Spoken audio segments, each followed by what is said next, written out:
Welcome once again to another Chef Knives to Go quick look product review. I'm Steve Gamache, and what we have this time is the Okeya Blue No. 2 Western handled Honesuki 150mm knife. So this steel in this is what's known as Aogami, or Blue Paper No. 2 reactive high carbon steel from Hitachi. It's a really nice steel. The heat treat's about 60 Rockwell on that, so somewhat conservative, so a little bit of forgiveness because you're gonna Honesuki is a Japanese boning knife, typically for poultry, so you might touch some bones here or there. You're not going to cut through bones with this. It's not what the purpose is, but if you nick them or get in there amongst the bones, the 60 heat treat will help you out a little bit.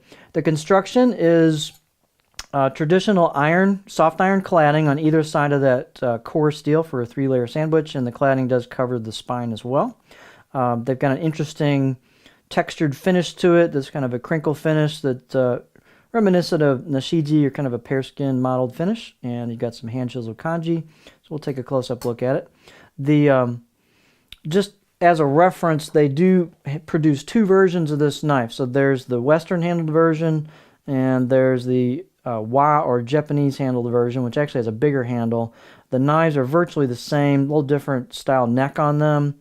But in terms of the blade itself, it's basically the same thickness, same everything, but different neck, different, handle styles. So you've got a couple options here. We'll have, of course, a separate video on the Wa Japanese handled version. The weight on this one is 74 grams, or 2.6 ounces. Edge length about 150 on the nose. These can vary just a little bit. 5.9 inches. Overall length about 10.4 inches on the whole blade. Spine thickness, fairly thin knife at 2 millimeters, and pretty much just holds 2 millimeters all the way down the knife until you hit the corner on the tip, and thins out pretty thin at the very, very tip to get in. And the nice thing is it gets skinny this way on the tip too, vertically, so you can get it in there in joints and stuff, and really get some, you could do smaller birds with ease on this thing, so you could get that into some tight spaces. That's kind of cool. Blade height 37.6 on this one. Handle is a partial tang rosewood handle, and pretty clean fit and finish on it. Do have a little bit of a raised rivet, but sometimes that can just be a little bit of shrinkage on the handle. The let's see here, out of the box edge, I give it maybe a 4 or 5 out of 10. By the way, this is a double bevel version. It's not a traditional single bevel, so it's a 50-50 grind and a 50-50 edge on it. So good for lefties or righties.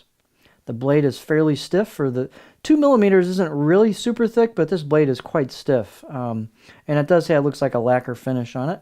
So let's take a close-up look at the blade. There's our beauty shot. So you've got this mottled finish on it that they put on their knives, they're known for. You've got the grind starting right here where you can see the Kasumi finish on it, and you can see the edge of the core steel showing at the edge very easily. And so on the left side of the blade, they've got hand chiseled kanji that is nicely done. It's hidden a little bit by the mottled finish, but you can see it is raised. You can run your finger over it and feel it. On the left side, you've got some embossed kanji and another symbol there as well. Pretty nice fit and finish, just basic slight polish of the spine, a little bit on the choil, relief, so it's comfortable right out of the box. This has a nice thin handle versus the Wa version. You can see the handle's a lot bigger, so it depends if you want a meaty handle, get the Wa version, or if you want a thinner handle, smaller handle, you can get the Western version, or what's known as Yo handle. This isn't really quite as much meant for board work, but some people use them as a petty, kind of in a pinch. So here's what the board would look like. Plenty of room for clearance for your fingers with this small handle and thin neck. So you could definitely do some work on the board. Again, this is a double bevel, so it's not a lefty or righty oriented knife. So it's a good inexpensive way to get into an easy to sharpen steel. It's an all reactive blade, FYI. So there's your grind. So just a nice knife. So there you have the Okeya Aogami No. 2 Western, or Yo Honesuki 150mm knife.